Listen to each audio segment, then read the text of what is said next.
Hello friends, मैं हूं सन्मय प्रकाश और आप देख रहे हैं यूट्यूब चैनल सरकारी जॉब न्यूज़। कई इंपॉर्टेंट टॉपिक है इस पूरे वीडियो में। शुरू करते हैं बिना देर के हुए और पहला क्वेश्चन होगा अंटार्कटिका। वहां के लिए भारत ने कौन सा वैज्ञानिक अभियान 15 नवंबर 2021 को शुरू किया है? आंसर होगा 41। ओके, न्यूज़ भी आप देख रहे हैं। ये अभियान 15 नवंबर से शुरू हुआ है और पहले फेज में 23 वैज्ञानिकों और सहयोगी कर्मचारियों को भेजा गया है वहाँ पर।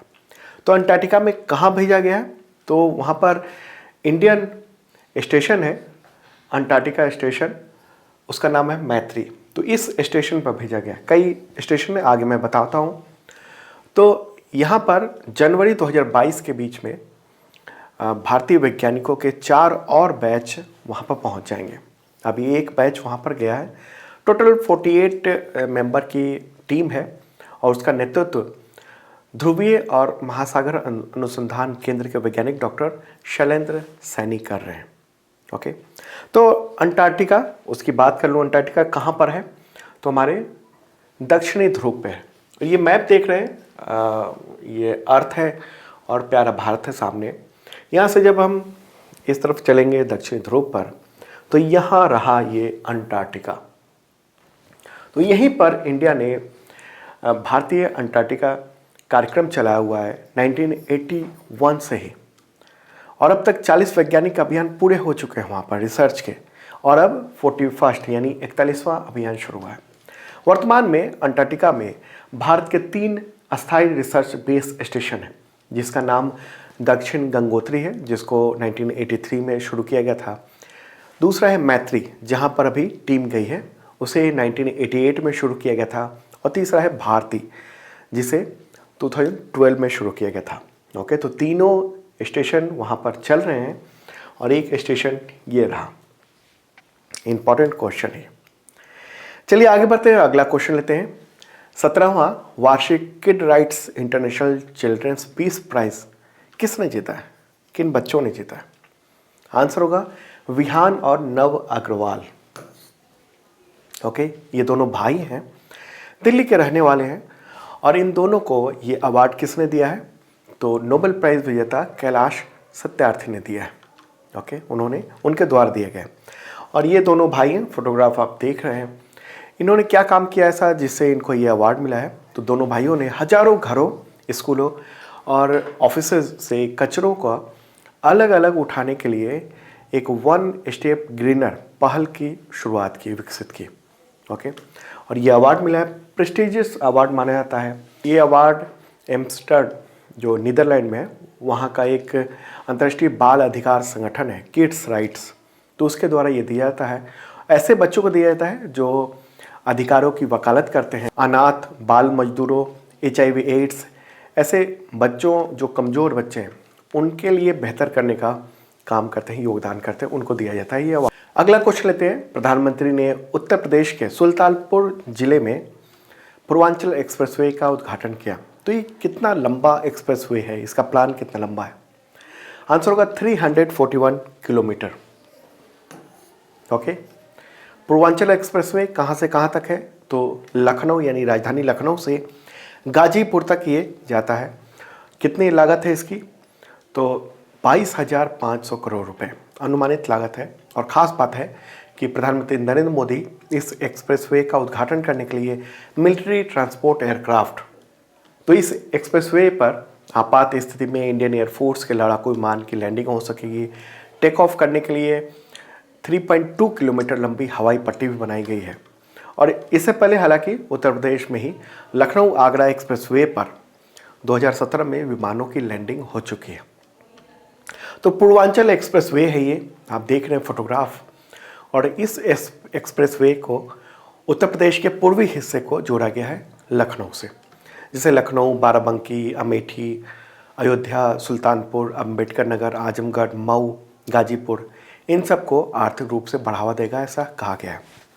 अब सवाल उठता है कि क्यों बनाई गई है ये एक्सप्रेसवे पर हवाई पट्टी खास तौर पर? ऐसा डिफेंस सिक्योरिटी को देखते हुए किया गया है। दरअसल पिछले युद्ध के दौरान, यानी जब 1971 में युद्ध हुआ था 8 दिसंबर को, तो पाकिस्तानी जेट जो लड़ाकू विमान थे वो वायुसेना के भुज एयरबेस पर उसने बम गिराए थे। और आगरा एयरबेस पर भी बम गिराने वो लोग आए थे, उसके हवाई जहाज।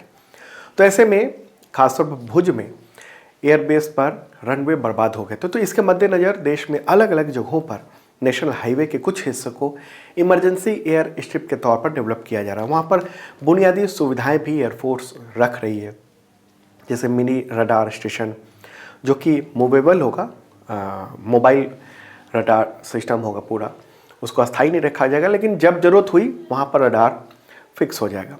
इसके अलावा भी जो भी इक्विपमेंट है वो सब वहाँ पर तैनात कर दिए जाएंगे। तो ये एक इम्पॉर्टेंट बात हुई है कि यहाँ पर एक्सप्रेसवे पर ये है। हालांकि मैं आपको बता दूं कि उद्घाटन तो हो गया, प्रधानमंत्री ने कर दिया है, लेकिन ये एक्सप्रेसवे अभी तक पूरा नहीं बना है। इसके बहुत सारे इलाकों में, मतलब बहुत सारे हिस्से में अभी भी काम होना बाकी है, वहाँ पर पहुँच पथ नहीं है। लेकिन फिर भी चूँकि आने वाले वक्त में चुनाव होने वाले हैं, तो ऐसा माना जा रहा है, जो मीडिया में कहा गया है अलग अलग जगहों पे, उसकी वजह से इसको उद्घाटन जो है वो कर दिया गया है। ओके, और आपको एक और बात बताना चाहता हूँ कि देश भर में 13 जगहों पर, यानी 13 नेशनल हाईवे या फिर कहें एक्सप्रेसवे पर रनवे की तैयारी चल रही है। डिफेंस मिनिस्ट्री ने सामरिक ज़रूरतों को देखते हुए, महत्व को देखते हुए 13 हाईवे को चिन्हित किया है। तो उसमें सबसे पहला तो था लखनऊ आगरा एक्सप्रेसवे, उत्तर प्रदेश में पहले से बना हुआ है, और ये पूर्वांचल एक्सप्रेसवे है, इस पर भी निर्माण कर दिया गया है उसका। तीसरा है बाड़मेर जैसलमेर हाईवे, राजस्थान में है। चौथा है बिजमेहरा चिनार बाग, ये जम्मू कश्मीर में है। पांचवा है बनिहाल श्रीनगर, जम्मू कश्मीर में है। अगला है फौलदी जैसलमेर, राजस्थान में। तो इस तरह से 13 टोटल एक्सप्रेसवे या फिर कहें नेशनल हाईवे, उसको हवाई पट्टी के तौर पर भी इस्तेमाल करने लायक तैयार किया गया है। चलिए आगे बढ़ते हैं, अगला क्वेश्चन लेते हैं, ये भी इंपॉर्टेंट है। राष्ट्रीय क्रिकेट अकादमी यानी NCA के नए प्रमुख कौन चुने गए हैं? आंसर होगा VVS लक्ष्मण। फोटोग्राफ आप देख रहे हैं। BCCI के अध्यक्ष यानी भारतीय क्रिकेट कंट्रोल बोर्ड के अध्यक्ष सौरव गांगुली ने यह पुष्टि की है कि भारत के पूर्व बल्लेबाज VVS लक्ष्मण, उनको राष्ट्रीय क्रिकेट अकादमी का प्रमुख बनाया जा रहा है, वही होंगे। और किसकी जगह लेंगे ये? तो राहुल द्रविड़ की जगह लेंगे। अगला क्वेश्चन लेते हैं। अरुणाचल प्रदेश ने किस नाम से मशहूर टिनोपाल्पस इम्पीरियलिस, ये प्रजाति की तितली को राज्य तितली के रूप में मंजूरी दी है? तो इसका लोकल नाम क्या है? आंसर होगा कैसर ए हिंद। ओके, शाब्दिक अर्थ में कहें कैसर ए हिंद का भारत का सम्राट ये कहा जाता है। आज थोड़ा गला खराब है, इसलिए आवाज़ आपको हो सकता है बहुत बेहतर ढंग से ना मिल पाए। ओके, लेकिन फिर भी आप देखिए, करंट अफेयर्स आपके तमाम एग्जामिनेशन में काम आएगा। तो ये है तितली, फोटोग्राफ आप देख रहे हैं। इसका पंख 90 से 120 मिलीमीटर का होता है, छोटे सी तितली। पूर्वी हिमालय के साथ साथ 6 राज्यों में अच्छी तरह से ये पाया जाता है, जंगली इलाकों में। और बताऊं कि 6000 से लेकर 10,000 फीट की ऊंचाई पर, यानी समुद्र तल से, वहाँ पर यह तितली पाई जाती है, कैसर ए हिंद। बड़ी होती है, चमकीली रंग की तितली होती है, और इंडिया के अलावा भूटान, नेपाल, लाओस, म्यांमार, दक्षिणी चीन, वियतनाम, वहाँ भी ये तितली पाई जाती है। और भारत में ये तितली वन्य जीव संरक्षण अधिनियम 1972 के तहत शेड्यूल 2 में ये संरक्षित है, मतलब इसका शिकार नहीं किया जा सकता है। लेकिन फिर भी अवैध शिकार होता है, उसकी वजह से ये संकटग्रस्त प्रजाति है। International union for conservation of nature ने कैसर ए हिंद तितली को रेड लिस्ट में डाला हुआ है, क्योंकि इस पर खतरा है। तो अरुणाचल प्रदेश की सरकार ने यह फैसला किया है। वहाँ के मुख्यमंत्री कौन है? पेमा खांडू, और गवर्नर BD मिश्रा। अगला क्वेश्चन लेते हैं। सिटमैक्स 21 नामक जो समुद्री अभ्यास है, त्रिपक्षीय है, यानी ट्राइलेटरल है। तो भारत और किन देशों की नेवी के बीच में 15 से 16 नवंबर 2021 को आयोजित हुआ ये अभ्यास? आंसर होगा सिंगापुर और थाईलैंड। ओके, ये युद्धाभ्यास का तीसरा संस्करण है। अंडमान सागर में ये युद्धाभ्यास हुआ है, और इसकी मेजबानी रॉयल थाई नेवी ने की है, थाईलैंड की जो नेवी है उसने। सिटमैक्स 21, उसमें भारत की ओर से किसने हिस्सा लिया? तो INS करमुक। INS का फुल फॉर्म क्या होता है? Indian naval service. तो करमुक एक पोत है तो उसने हिस्सा लिया और इस युद्धाभ्यास की शुरुआत 2019 में हुई थी। ये युद्धाभ्यास इस तरीके से होता है। तो दोस्तों अगला क्वेश्चन लेते हैं। उससे पहले बता दूं कि 2021 का करंट अफेयर्स जनवरी से नवंबर तक का टोटल आ चुका है। आपके तमाम एग्जामिनेशन में काम आएगा। जो भी एग्ज़ाम चल रहे हैं उसमें काफ़ी फ़ायदा हो रहा है, जैसा कमेंट में तमाम व्यूअर बता रहे हैं। तो देख सकते हो इस वीडियो के डिस्क्रिप्शन में अवेलेबल है PDF। अगला क्वेश्चन लेते हैं। रानी लक्ष्मीबाई की जयंती के अवसर पर 17 नवंबर से 19 नवंबर तक किस जिले में 3 दिवसीय राष्ट्रीय रक्षा समर्पण पर्व का आयोजन किया गया? कौन सा जिला है देश का? आंसर होगा झांसी। ओके, 17 नवंबर को इसकी शुरुआत हुई और रक्षा मंत्री राजनाथ सिंह ने इसकी शुरुआत की। ओके, और 19 नवंबर को रानी लक्ष्मीबाई की जयंती होती है। तो इस समारोह में प्रधानमंत्री नरेंद्र मोदी 19 नवंबर को झांसी पहुंचे। उन्होंने झांसी के किले से HAL यानी हिंदुस्तान एरोनॉटिकल लिमिटेड की डिजाइन और विकसित लाइट कॉम्बैक्ट हेलीकॉप्टर उसको वायुसेना प्रमुख को सौंपा। ओके, प्रधानमंत्री नरेंद्र मोदी, और ये हेलीकॉप्टर है जिसे HAL ने बनाया है, तो ये इंडियन एयरफोर्स को सौंपा गया है। चलिए आगे बढ़ते हैं। अगला क्वेश्चन लेते हैं। संयुक्त राष्ट्र महासचिव ने भारत का रेजिडेंट कोऑर्डिनेटर किसे नियुक्त किया है?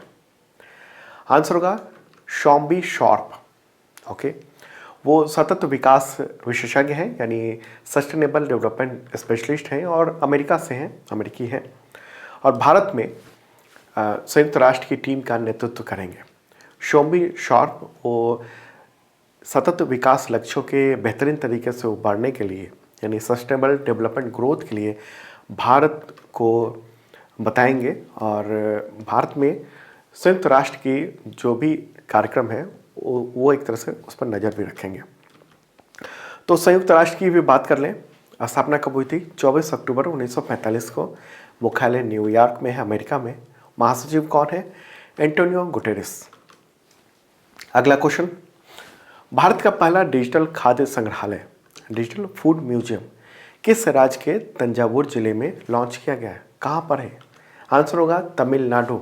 तमिलनाडु में इसे लॉन्च किया गया। किसने किया लॉन्च? तो केंद्रीय मंत्री पीयूष गोयल ने भारत के पहले डिजिटल खाद्य संग्रहालय को लॉन्च किया है और इसे भारतीय खाद्य निगम यानी food corporation of India FCI तो उसने और विश्वेश्वरैया औद्योगिक एवं प्रौद्योगिकी संग्रहालय बेंगलुरु कर्नाटक तो उसने मिलकर ये तैयार किया है। 1860 स्क्वायर फीट का ये म्यूजियम है जिसकी अनुमानित जो लागत है वो 1.1 करोड़ रुपए बताई जा रही है। ये म्यूजियम अपनी तरह का पहला प्रयास है जिसमें भारत की खाद्य जो फूड स्टोरी है इतिहास की उसके बारे में ये बताया गया है कि भारत जो है वो देश में कैसे एक बहुत बड़ा खाद्य निर्यातक कैसे बना उसके बारे में पूरी कहानी है। तो डिजिटल है, इसका मतलब कि बड़े से स्क्रीन लगे हैं वहाँ पर अलग अलग जगहों पे और कहाँ पर फूड किस तरह का उपजाया जाता है, किस तरह का खाया जाता है, किस तरह की थालियाँ होती हैं अलग अलग जगहों पे, तो इन सब के बारे में वहाँ पर बताया गया है डिजिटली। चलिए आगे बढ़ते हैं। अगला क्वेश्चन लेते हैं। ICC यानी इंटरनेशनल क्रिकेट काउंसिल ने पुरुष क्रिकेट समिति का अध्यक्ष किसे नियुक्त किया है? आंसर होगा सौरव गांगुली। ओके, देखिए नवंबर 2021 में अभी इसी महीने ICC बोर्ड की बैठक हुई है और उसमें BCCI चेयरपर्सन सौरव गांगुली को ICC मेंस क्रिकेट कमेटी का अध्यक्ष चुन लिया गया है। किसकी जगह ली है इन्होंने? तो अनिल कुंबले की जगह ली है। अनिल कुंबले 2012 से इस पद पर थे। दूसरी ओर अगर बात करेंगे कि महिला क्रिकेट समिति का अध्यक्ष किसे नियुक्त किया गया है तो वेस्ट इंडीज़ क्रिकेट के CEO जॉनी ग्रेव तो उनको महिला क्रिकेट ICC महिला क्रिकेट टीम का चेयरपर्सन नियुक्त किया गया। ठीक है, तो ICC की भी बात कर लें। चेयरपर्सन कौन है? Greg Barclay. स्थापना कब हुई थी ICC की? 15 जून 1909 को। अगला क्वेश्चन लेते हैं। विश्व शौचालय दिवस कब मनाया जाता है? World toilet day. आंसर होगा 19 नवंबर। ओके, इस दिन की घोषणा संयुक्त राष्ट्र के द्वारा हुई थी इसलिए ये दिवस इंपॉर्टेंट है। विश्व शौचालय दिवस, इसकी थीम क्या है 2021 में? शौचालय का महत्व यानी वैल्यूइंग टॉयलेट्स। और ये जो दिवस है वो विश्व शौचालय संगठन की पहल पर ये दिवस घोषित किया गया था। आगे बढ़ते हैं, अगला क्वेश्चन लेते हैं। केंद्र सरकार ने ऑडिट दिवस कब मनाने का ऐलान किया? ऑडिट डे, आंसर होगा 16 नवंबर। ओके।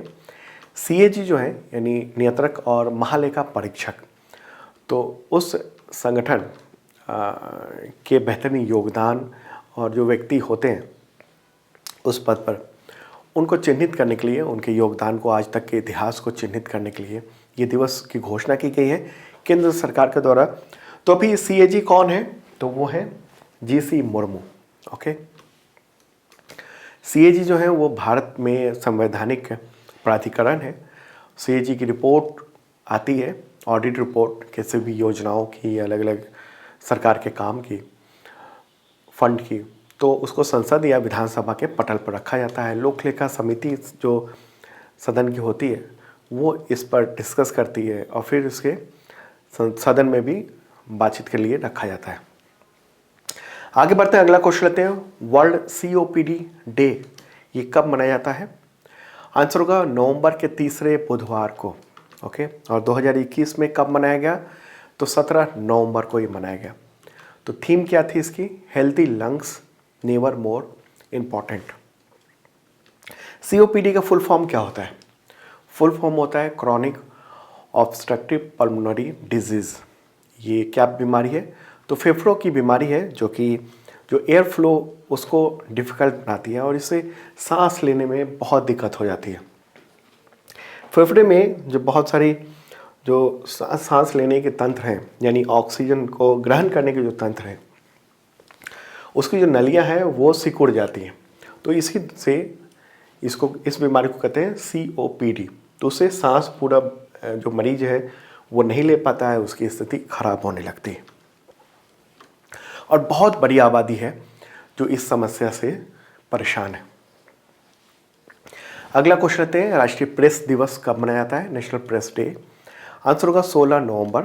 इस दिन क्यों मनाया जाता है? दरअसल 1956 में भारत में प्रेस स्वतंत्रता की रक्षा के लिए एक प्रेस परिषद बनाने के लिए प्रेस आयोग योजना बनाई गई थी। ओके। 4 जुलाई 1966 को इंडियन प्रेस काउंसिल की स्थापना हुई। हालांकि ये प्रभावी हुआ 16 नवंबर 1966 से।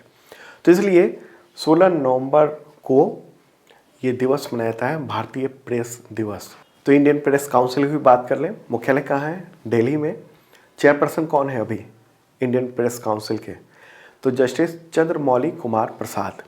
अगला क्वेश्चन लेते हैं, अंतर्राष्ट्रीय सहिष्णुता दिवस कब मनाया जाता है? International day for tolerance. Answer होगा 16 नवंबर। ये दिवस जो है वो संयुक्त राष्ट्र ने घोषित किया हुआ है। क्यों मनाया जाता है? दरअसल 1994 में यानी 1994 में महात्मा गांधी के जन्म की 125वीं वर्षगांठ थी। तो इसी दौरान यूनेस्को ने, जो कि संयुक्त राष्ट्र का एक संगठन है, तो उसी ने ये बात रखी संयुक्त राष्ट्र के सामने और ये दिवस रखने का प्रस्ताव दिया। तब से ये दिवस संयुक्त राष्ट्र ने 16 नवंबर को अंतर्राष्ट्रीय सहिष्णुता दिवस के रूप में घोषित किया हुआ है। भारत के महात्मा गांधी, उनके जो विचार थे, शांति, अहिंसा, समानता, तो इन सब मूल्यों को श्रद्धांजलि देने के लिए और इन सब मूल्यों के बारे में लोगों को प्रचार प्रसार करने के लिए, क्योंकि इसी से विकास जो है बेहतरीन ढंग से हो सकता है। क्योंकि शांति होगी, अहिंसा होगा, तभी हम डेवलपमेंट कर पाएंगे। अगला क्वेश्चन लेते हैं, फार्मूला 1 ब्राज़ील ग्रांड प्रिक्स। तो ये इसके विजेता कौन है 2021 के? आंसर होगा लुइस हैमिल्टन। फोटोग्राफ आप देख रहे हैं, ये मर्सिडीज चलाते हैं और ग्रेट ब्रिटेन के हैं। उन्होंने किसको हराया? तो मैक्स वर्स्टेपेन, तो उनको हराया है। अगला क्वेश्चन लेते हैं, पद्म विभूषण से सम्मानित बाला साहेब पुरंदरे, उनका निधन 15 नवंबर 2021 को हो गया। तो इनमें से क्या थे? आंसर होगा इतिहासकार और लेखक थे। 99 ईयर के थे, इतिहासकार, वक्ता और महाराष्ट्र के प्रसिद्ध लेखक के तौर पर उनको जाना जाता था। और वो बाला साहेब पुरंदरे इसी नाम से लोकप्रिय थे। उन्होंने छत्रपति शिवाजी महाराज के बारे में विस्तार से लिखा। तो एक इम्पॉर्टेंट पर्सनालिटी थे वो। अगला क्वेश्चन, राष्ट्रीय मिर्गी दिवस कब मनाया जाता है? World epilepsy day. आंसर होगा 17 नवंबर। भारत में नवंबर का जो महीना है वो राष्ट्रीय मिर्गी जागरूकता माह के रूप में मनाया जाता है और दिवस 17 नवंबर को। ओके, मिर्गी क्या है? मिर्गी लगातार एक न्यूरोलॉजिकल समस्या है और इस दौरान मरीज को अचानक दौरे पड़ते हैं क्योंकि क्या है, हमारी जो पूरी बॉडी है वो इलेक्ट्रिक कम्युनिकेशन से चलता है, पूरी बॉडी इंटरनल, ओके, तंत्रिका तंत्र के जरिए। तो उसमें अगर दिक्कत आ जाती है तो उसकी वजह से ये मिर्गी के दौरे पड़ते हैं। भारत में 17 नवंबर को राष्ट्रीय मिर्गी दिवस यानी मिर्गी डे जो है मनाया जाता है और इसको शुरुआत की थी मिर्गी फाउंडेशन ऑफ इंडिया के द्वारा। अगला क्वेश्चन लेते हैं, राष्ट्रीय प्राकृतिक चिकित्सा दिवस कब मनाया जाता है? National naturopathy day. आंसर होगा 18 नवंबर। इस दिन की घोषणा किस मंत्रालय ने की थी?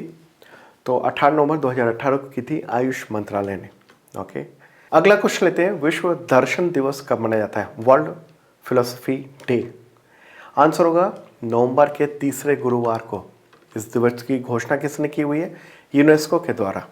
ओके, और 2021 में ये दिवस मनाया गया 18 नवंबर को। तो दोस्तों ये था इंपॉर्टेंट करंट अफेयर्स। कैसा लगा कमेंट बॉक्स में ज़रूर बताना। थोड़ा गला ख़राब था इसलिए आवाज़ अच्छी नहीं मिल रही होगी आपको। वीडियो अब सुबह 8 बजे आपको मिलेगा नेक्स्ट वीडियो।